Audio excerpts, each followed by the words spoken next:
right. Should we put the background on?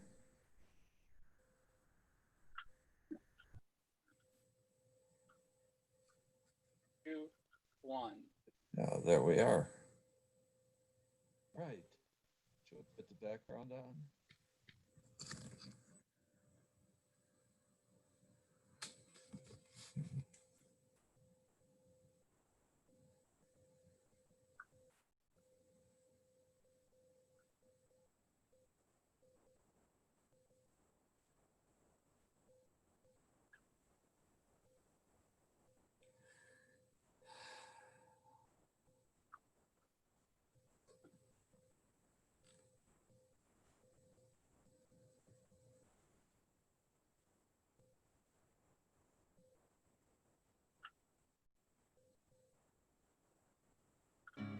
It feels like nothing is easy, it'll never be.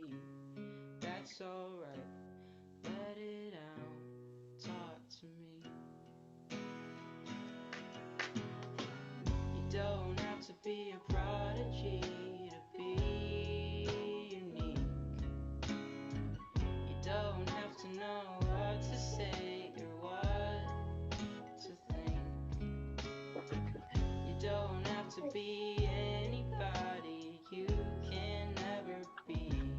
That's alright, let it out, talk to me. Hi. Anxiety, tossing, turning in your sleep. Let your light on now. Even if you run away, you still see them in your dreams. It's so dark tonight. Well, Horst, Well, welcome to here we Let's are. Talk, a new series presented by the Upper Peninsula Environmental Coalition. Your host, myself, Horst Schmidt, president of UPEC, and Evan Zimmerman, vice president also of UPEC. So we're very happy to have you join us tonight. And do you want to show people what we're going to be talking about on the next slide? Absolutely, Horst. Okay. We are talking about the future of energy in the UP. Make your voice heard. Okay, and who's going to be helping us out tonight? Well, we have our special guest, Kalvin Hartwig of We the People, Michigan tonight. Well, welcome, Kalvin. Say hello to our audience. Good evening, everyone. What I wanted to do is introduce Kalvin because he's a very, very interesting person, and he's told us that he comes from the Sioux tribe in Sault Ste. Marie area, and he has a background of a four-year degree at Michigan Tech, and then a master's degree at Yale, and then about 2014 he did a documentary. So I wanted to ask Kalvin to give us fill in some of the gaps and give us some background on his life and his heritage. Kalvin? Sure. So, bonjour, Kikinagwea. Kalvin Hartwig, Indigenicas, Minawash, Mishko, Desinada, Nishnabe Nozwin, Makwando Dem, Oregongan Inando, Ho, Chimigush Bizinamuk. So, greetings, everyone. My English name is Kalvin, but my real name is Mishkodesi. I'm Bear Clan from the Sault Ste. Marie tribe of Chippewa Indians. This is where I live right now in the Sioux. And this is where I grew up. And then I moved away around 18 years old, lived around the world, and just a few years ago moved back to Sault Ste. Marie, in part because I really was missing my tribe's language and culture. So I came back to get back into that. I work for We the People Michigan. I've been working here since December. It's a nonprofit advocacy organization, covers a lot of issues around the state of Michigan. But my position as the Nagdedma Chkakamekwininina, or in English, very roughly translated, environmental and energy issues organizer of the Upper Peninsula. I focus on environmental and energy issues, with some focus on tribal relations. So yeah, I've been back in the Sioux since 2016. It's been great being back. Oh, Horst, you're muted.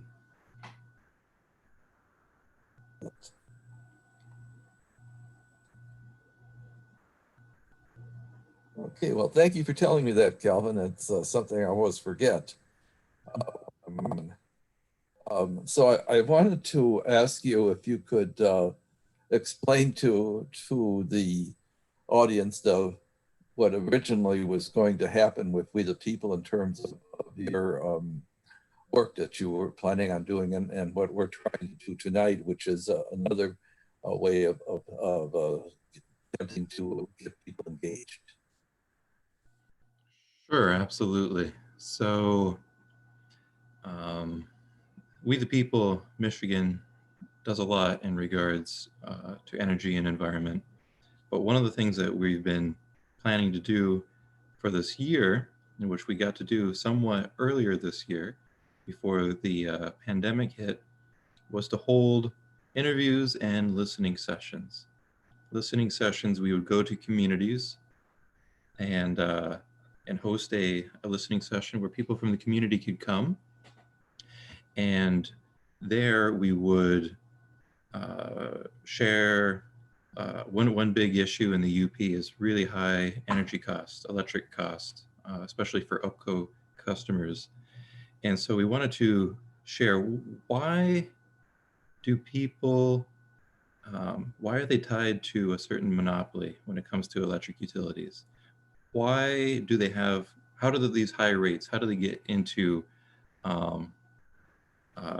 being, and what can be done about it? And to share about the Michigan Public Service Commission, to share about the Upper Peninsula Energy Task Force, and how can people participate through public comment to have policies come about that listen to what the people need, listen to what the people want, listen to our concerns, our issues, and go from there.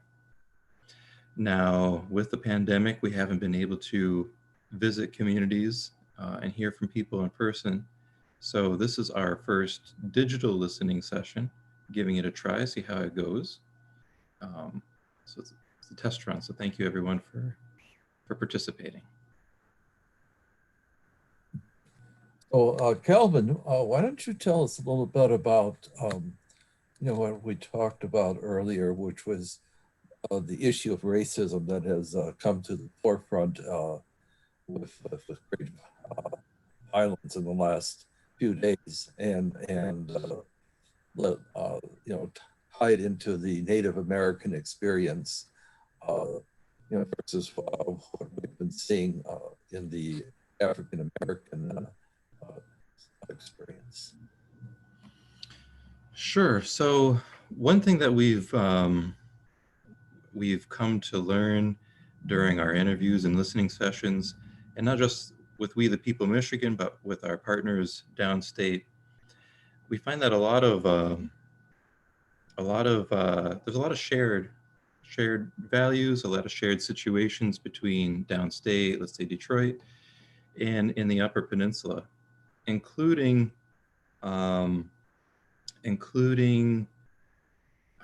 exceptionally high rates, energy injustice, certain environmental concerns. They often hit communities of color or poor communities, which of course includes poor rural white folks. So this is what we find across the state of Michigan, that certain marginalized peoples are regularly hit with lots of things. And so I'd like to hear more from our listeners if they've realized the same thing. You know, growing up where I didn't grow up on the reservation. I grew up down the road from the reservation. And in our neighborhood was a mix of Native folks and working class white people. And on our backyard, not a literal backyard, but half a block away from my house, there were these giant mounds of industrial waste, uh, caustic waste that were fenced off. And so, why was it in our community? Uh, I guess that's a great question, but you'll find this in many places that the working class people or the people of color, they have in their backyards these sorts of situations.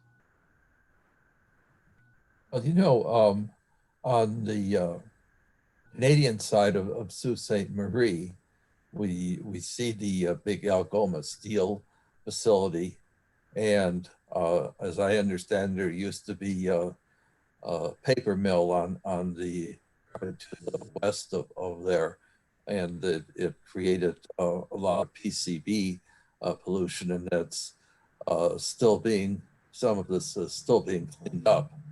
And if you think about it, if you've ever been to the Canadian side of the Sioux, the steel factory is right in the heart of the town, and so there's been you know, stories about people having cancer and all of that, you know, occupational diseases, I guess you would call them, and so question is, you know, how do you keep, you know, a base that allows people to have the goods that they need without, you know, creating all of these extensive problems, because as you're probably aware, both sides of the two cities have had major problems, and on the American side, there's been a significant cleanup, and the Canadian side has you know, still in the process of cleaning up. And what most of us don't realize is that this is the southern border of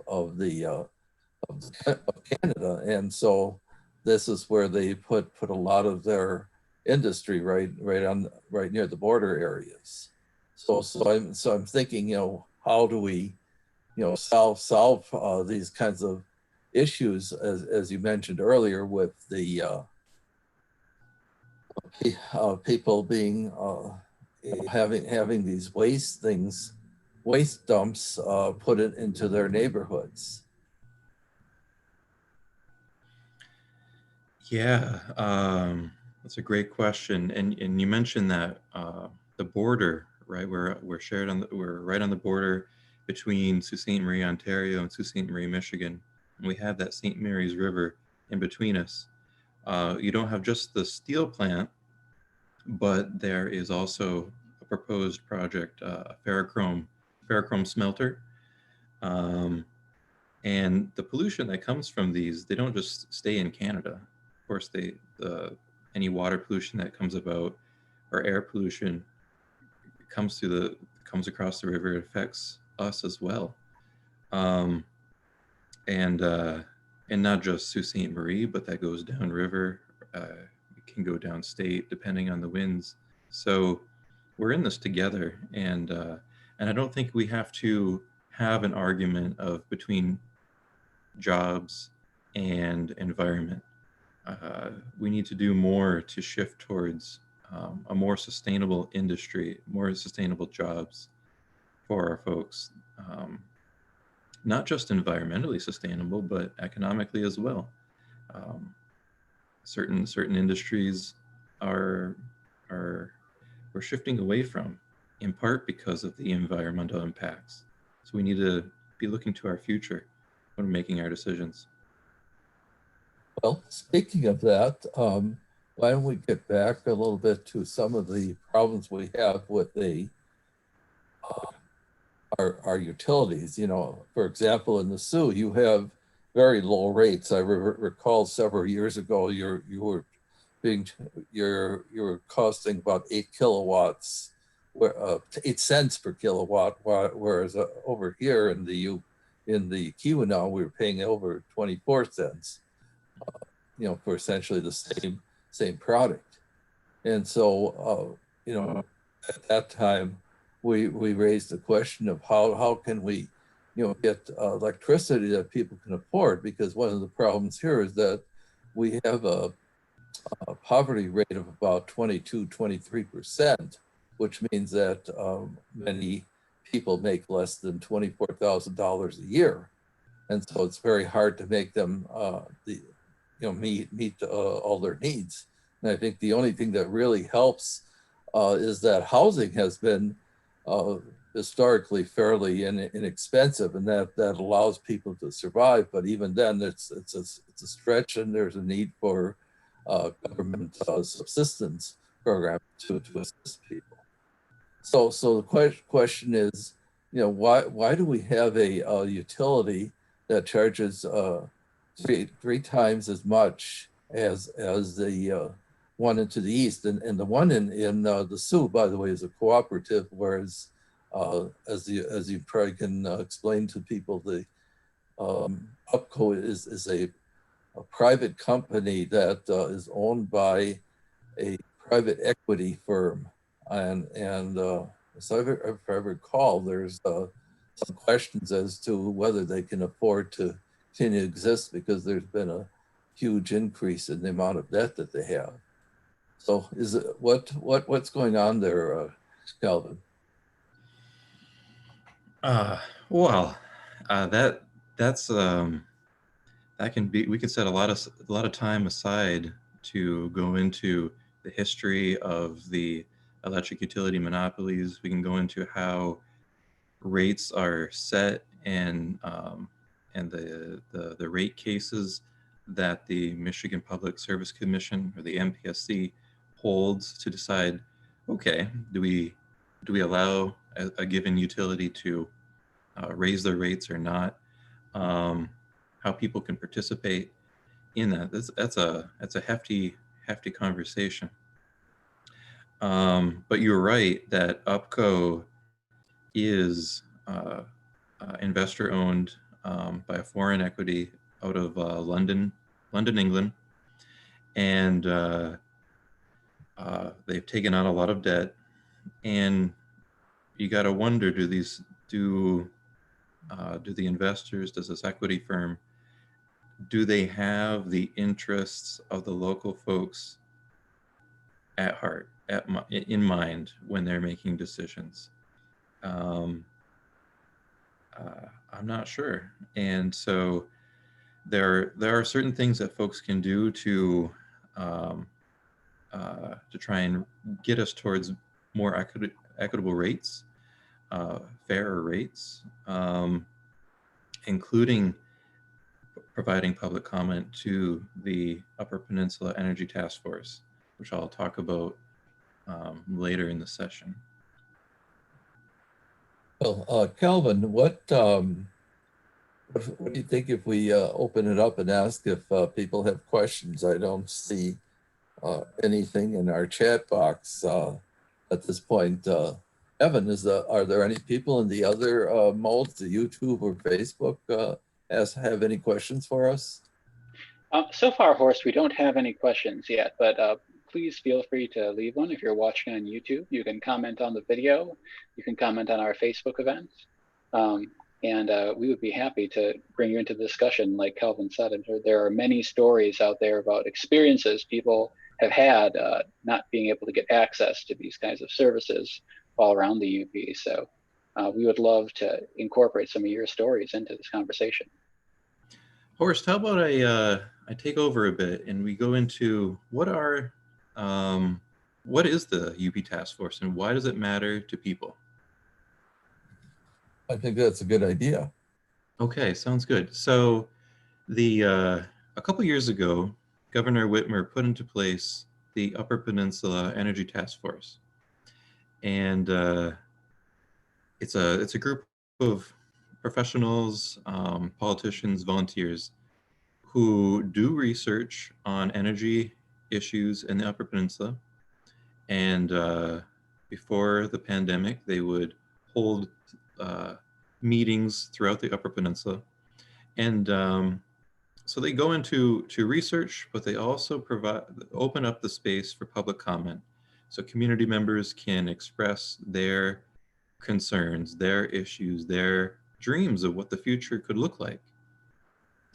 Now, and all the research that they do and all the public comments, they get collected together, and at the end of, for the first year of the task force, they focused especially on propane and Line 5.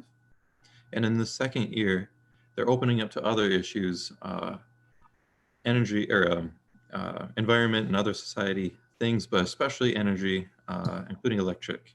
So all of your public comments and all the research that they do gets condensed, gets taken into account for policy proposals to the governor, which will be taking place through a report and sent to the governor recommendations of what to do for the UP in terms of energy.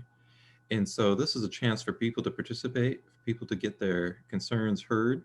As we mentioned before, a lot of marginalized people, our voices haven't always been heard by politicians, people that are making policies.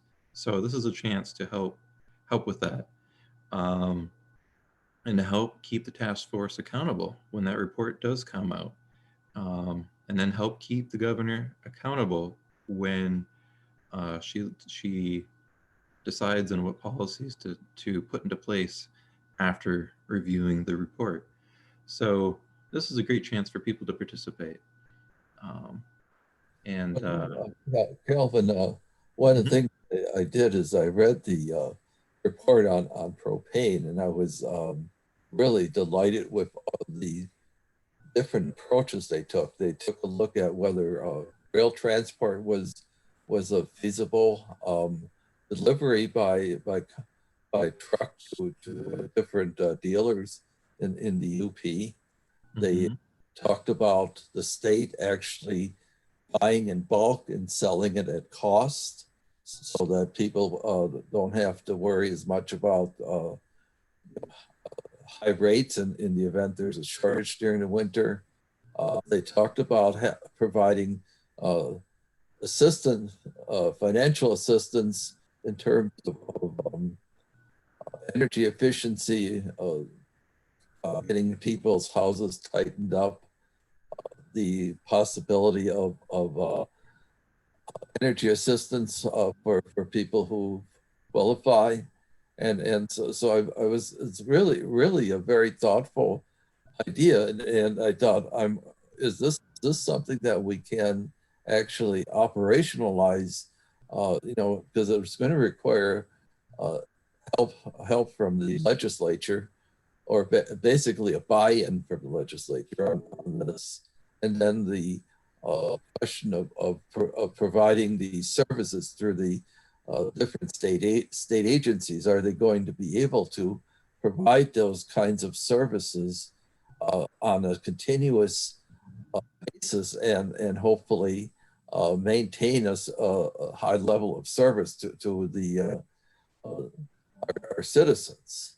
So this was really an eye opener for me when I read this report, and I'm hoping that when they do the next part starting tomorrow at a virtual meeting, that we'll be able to get people to testify that say, these are the problems I'm having. How can how can the state help us to get through some of these problems? Do we still need the monopoly system for electric generation? What about renewables? Are those feasible? So these are just some of the questions, and I haven't even touched on whether on natural gas, which is something that hasn't been mentioned before, and I would love to have them talk about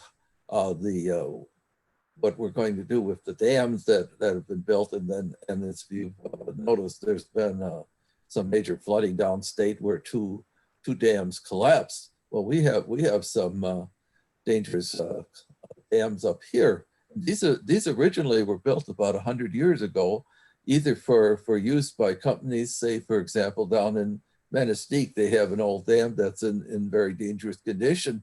The dam is just above the town.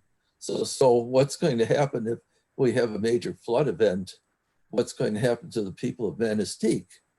So these are all kinds of issues that can be brought up during the hearing tomorrow and in subsequent hearings throughout the year. And then I'm guessing that there's going to be another report that will highlight the issues and then come up with recommendations.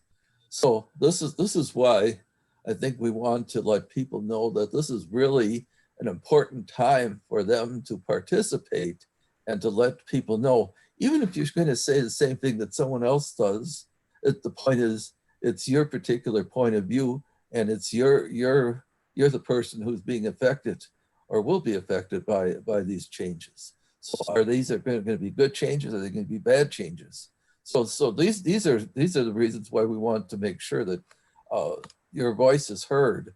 And I think this would probably be a good time for us to put up the information on our screen about what people can do tomorrow and also what they can do in terms of sending comments. So here on this first slide here, you can email your comments to the Department of Environment, Great Lakes and Energy, otherwise known as EGLE.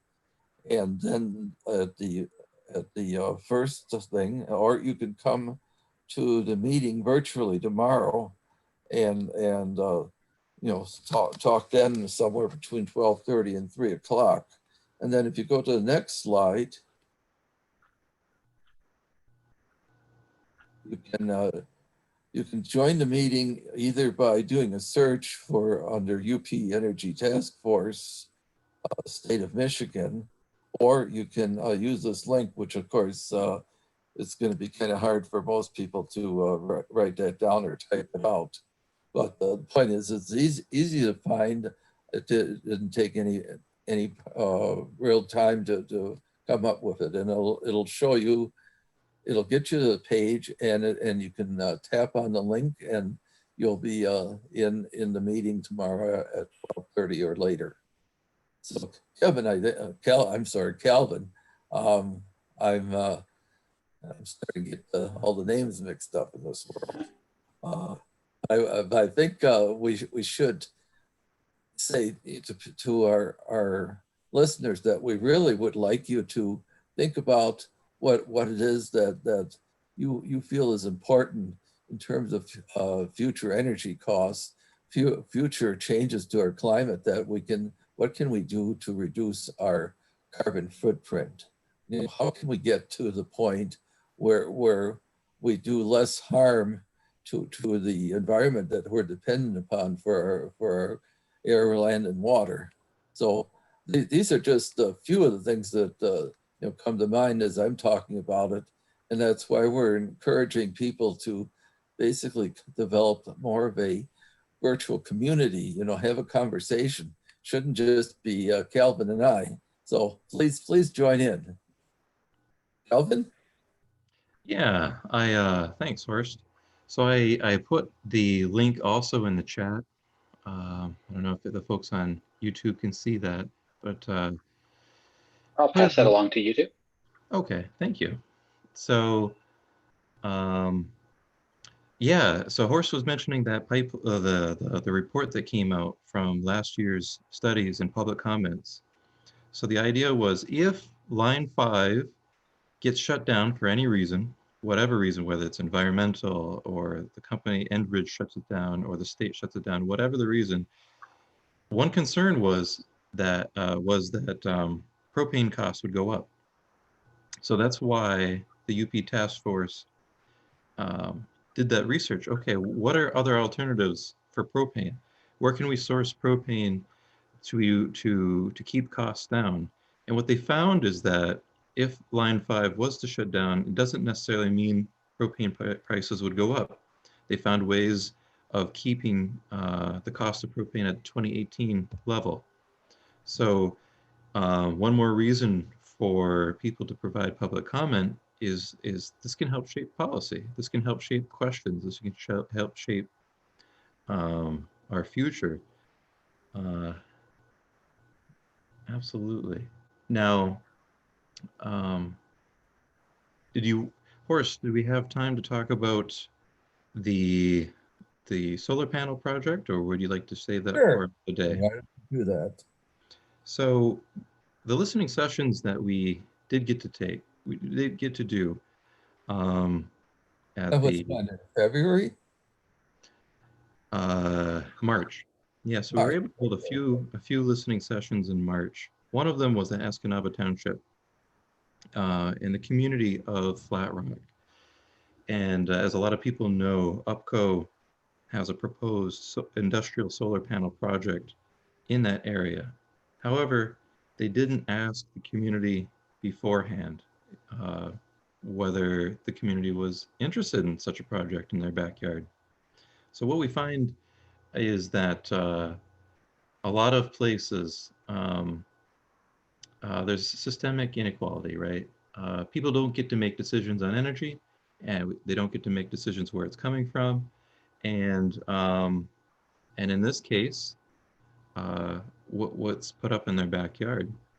Now, the folks at Flat Rock, they explained to me at this listening session many concerns that they had. Now, Flat Rock, as the name suggests, the bedrock is really high to the surface, so you don't have to dig far to get to the bedrock. And the bedrock is shale, which fractures really easily. Right underneath that shale is the water table. So the water table sits really high in Escanaba Township, where these solar panels are proposed. Now, UPCO had proposed a industrial electric lines through the area. And from what I was told by the community at Flat Rock was that UPCO said it was needed for the local company, a local company that provides many jobs in the area. And so the community said, okay, let's put in these lines so this company can keep going, we can keep the jobs, etc. Come to find out, those lines were not for the local company. The local company had its own power source. So UPCO had lied to the community. Now, when they put in the lines, you have you have to drill into the bedrock to put the poles into place. Now, there are a lot of holes. UPCO had said, according to the community, that the holes would be capped. Yet many of the holes were not capped. And so you had a leaching. This is a farm country. So you have a lot of leaching going on into these holes, which leak through the shale cracks into the water table. So many people's wells were ruined. And that cost a lot of money to mitigate.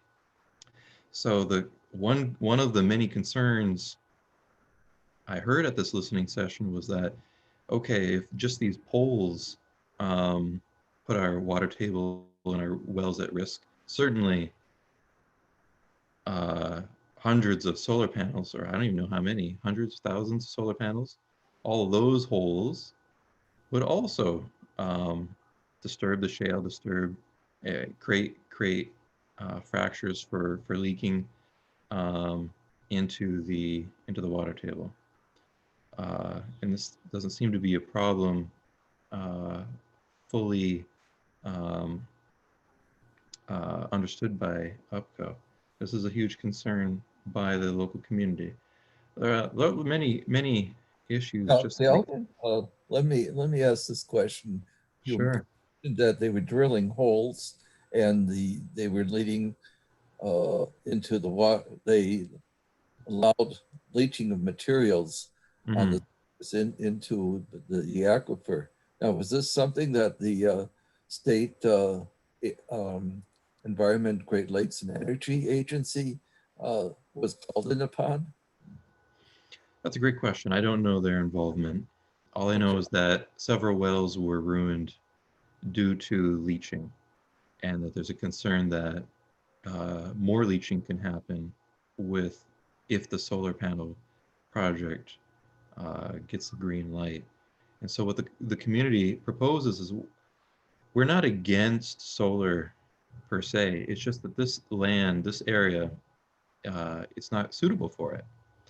Go to a place where the bedrock is lower, where the water table is lower, where it's safer to put in industrial solar panel projects. They're also not against community solar, distributed solar, solar panels on people's roofs um, to help lower costs, which is another thing. The local community calculated a little more than $1. I don't remember the exact figure. I don't have it in front of me, maybe $1.62 or so, but a little more than $1 a month would be saved on electric bills for the potential damage, for the harm to community, to the harm to the way of living in that area. It's not worth $1. Um, so Flat Rock, the people at Flat Rock, they agree that uh, the UPCO charges too much for electric, but going forward with the solar project is not the way to go um, for the little savings that it would provide, especially to the local community. It's interesting that you bring this up because the mantra for years has been, let's do renewables, and so when you start looking at it closer, you really need to look at your whole energy picture and decide, is this something that's worth doing? In last couple of years, the uh, people in Lons Township in Baraga County fought this windmill project because they thought that it would ruin their tourism industry. And also there was no local benefit for the energy that was supposed to be produced by these wind farms. And so there was a long, lengthy battle, and a group called the Friends of the Huron Mountains was able to get a referendum on the ballot, which in which the people voted down uh, the idea of having a wind farm in the area. And so this is an example of local action where people are able to say, we want control. And I think that's the thing that you were hinting at earlier, is that people don't have control over their lives, over their land, over their water, their air, even. And so it's a matter of if you want to have a life in which you and your family grow up and grow old even, and stay healthy, you need to take charge of your community and make sure that what's being proposed is good for the community and will in the long term be sustainable for all of the things that a community needs. So I think that this has really been the big battle, is this control issue, and so I think when we're talking about what kind of comments can people make, the question is what's happening in your community. So what can you do to make sure that if some developer comes in, wants to do some big project, put in a factory, put in a some kind of energy project. They want to, say, develop a huge motel or resort or something. Is this something that's really good for our community? And I think people don't realize that they need to take charge of their community, because if they don't, someone else will. So that's really the whole idea of trying to empower ourselves and make sure that we don't become just a satellite for exploitation of our resources and leaving us basically a husk after they've thrown it back to at us. So what do you think of this whole issue of encouraging people and not encouraging them, but telling them you really got to take a look at your situation in your community. Is this something that We the People is trying to do? Oh, absolutely. The power for so long has been at the top, right? People who have a voice, the companies, and but we need to bring it. We need to change the model. We need to bring that power up from below. We need the people to be heard, including folks that are at the margins, in rural communities, in rural towns, tribal folks. These are all people that historically haven't been, their needs haven't been fully being met and their voices haven't been heard. So all the more important for folks to participate. Now, the UP Energy Task Force is meeting tomorrow via Microsoft Teams. There will be meeting a couple more times throughout the year, and people can participate. It's not a perfect system, but it's one of the several routes that people should consider taking. So you click on that link that we provided, and you'll be able to see the schedule for tomorrow, Tuesday, June 9th, 2020. On that page, you also see an email link. So let's say you don't want to provide your public comment over Microsoft Teams or over the phone. That's fine. You can provide it through email. You can also write a snail mail letter. So all that information is there on that link. And one of the things that we did at these listening sessions was teach how to provide a successful public comment. Now, the UP Energy Task Force provides up to 3 minutes to provide a public comment. So you have to be really strategic if you want that public comment to have its most impact. One way of going about is a 3-step model. So you start off with a personal story. Second, what is the problem? And then third, what do you want? How do you see your future being brighter? You start off with that personal story because you're a person, you're a human, you want to connect on a human level with policymakers, with the task force members. So for example, one of the concerns at Escanaba Township, it's a community there. Families have been there for generations. Farming community, houses have been passed down or sold to other families. And one concern is that the real estate value of the homes for fellow families is going down because so few people want industrial power lines and solar panels, the eyesore of things, I suppose. So the property values are going down for families. Now the values may arguably be staying the same, but the only buyer would be UPCO. So that was a concern. So we taught this 3-step model, and several people from Flat Rock had come out to the task force meeting that was happening the next day. They came out and they practiced this public comment. They started off saying, hey, something to the effect of, our families have been here for generations. We love it here. We love living here. It's a great way of life. But we're really concerned that if this solar panel project continues and it continues buying up local farmland, we're concerned that we're no longer going to be a community. People are not going to want to move here. We're not going to be able to have the way of living, sell our homes. The property values of our homes will go down for families. The only one we'll be able to sell it to will be UPCO. And what is the want? We want our voices heard. We want our true property values to be considered. And we want to be able to have a voice in moving forward with our energy. Instead of industrial solar panels, this industrial solar panel project that lowers our value. How about community solar? Or something along that nature that doesn't lower our value, our property value, that can help us sustain ourselves as a community. So that's just one example. Of course, you brought up many concerns about the dams, etc. We have high electric costs, so many energy and environmental concerns people can have.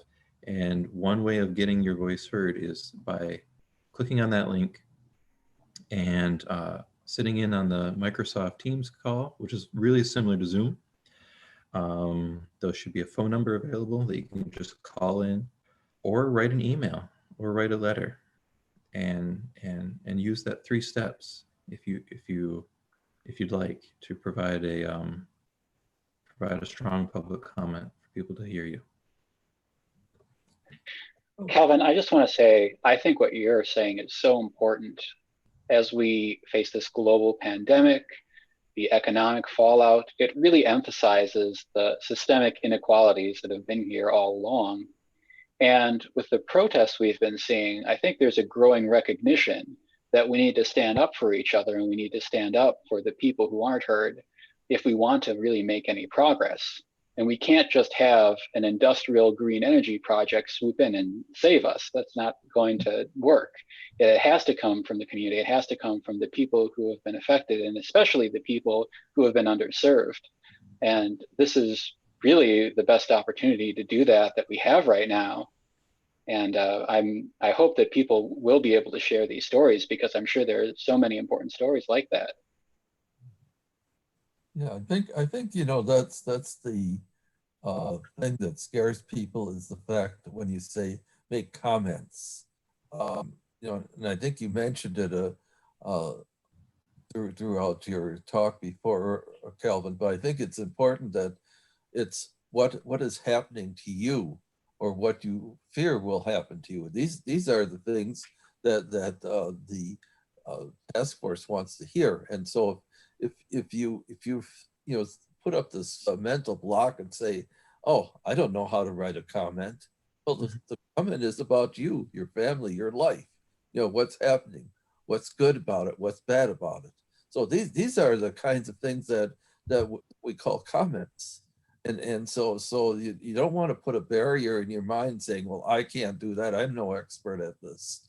You're an expert on your own life. And I think that's what's really important in getting people to say what they need to say to the energy panel, because if they don't get the right kind of feedback, how are they going to know what people in our Upper Peninsula really want in terms of control over their lives?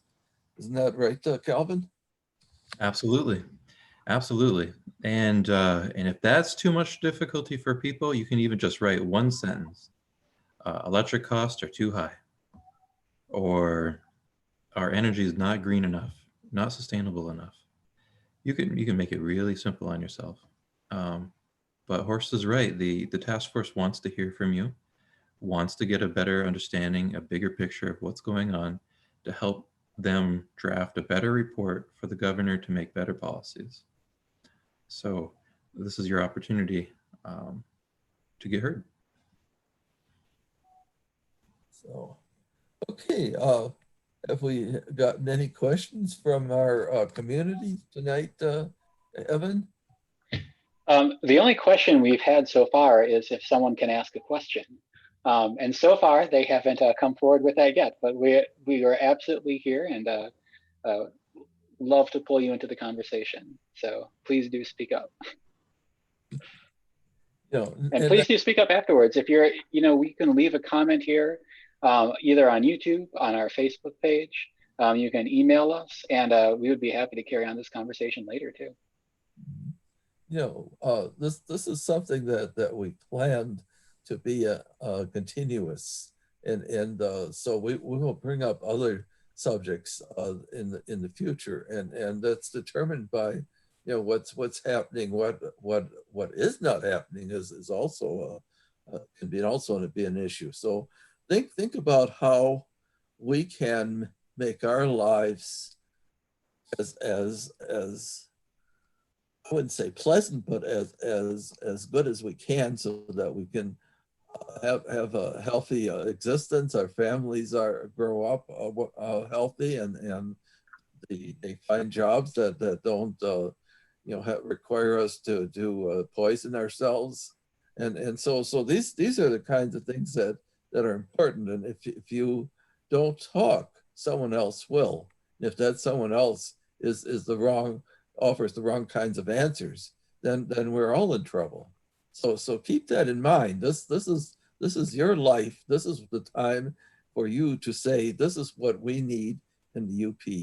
And it's really important. So, even if you're keeping your cards close to your vest right now, remember, put it out there for the Energy Task Force. I think they will be more than happy to hear from you.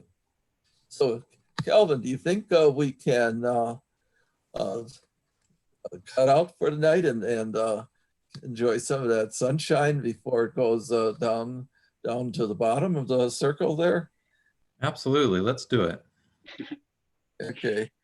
So I want to thank you very much for coming on tonight, and I hope we can have you on again in the future. And I think we will try to find other guests who are more knowledgeable than you or I about different topics, and gives our audience an idea of what the possibilities are for us to have a healthy life in the UP.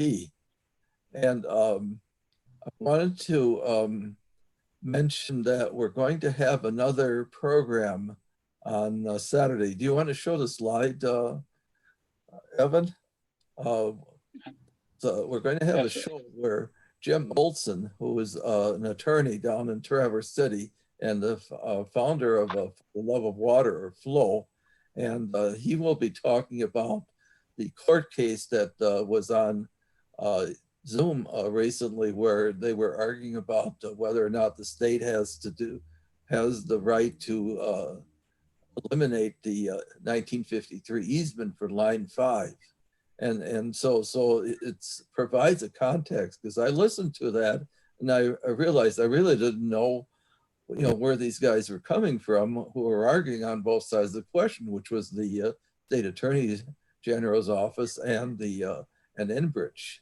And then in the second part of the show, we're going to have Joe Kaplan, who lives down in Escanaba, and he's going to be talking about what we did earlier, which is about solar panels, but he's also going to be talking about their effect on birds. So it's going to be an interesting program. It's going to be on Saturday, June 13th at 7 o'clock Eastern time. And I hope you're able to join us. And we're going to make sure this time that we have all our links in order, so that whichever way you decide to come to this program, they're all going to work.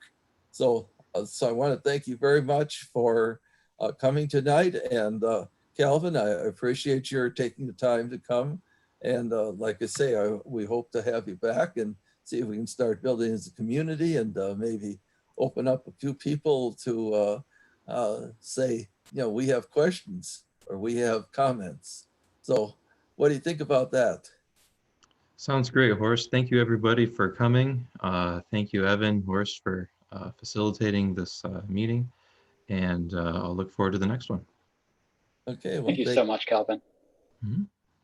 And Evan, thank you very much for keeping all this electronic stuff so that we're able to have a show on 3 different venues at one time. And it's just great to have somebody who knows what they're doing. It certainly helps. Happy to be here. This is important stuff, and I hope more people can get motivated to get involved and help your community. We're all in this together now. We're facing uncertain times in the future, but we have each other to rely on, so we can make a better future together. Yeah, well, that's true. And so again, thank you very much for listening, and we'll see you the next time.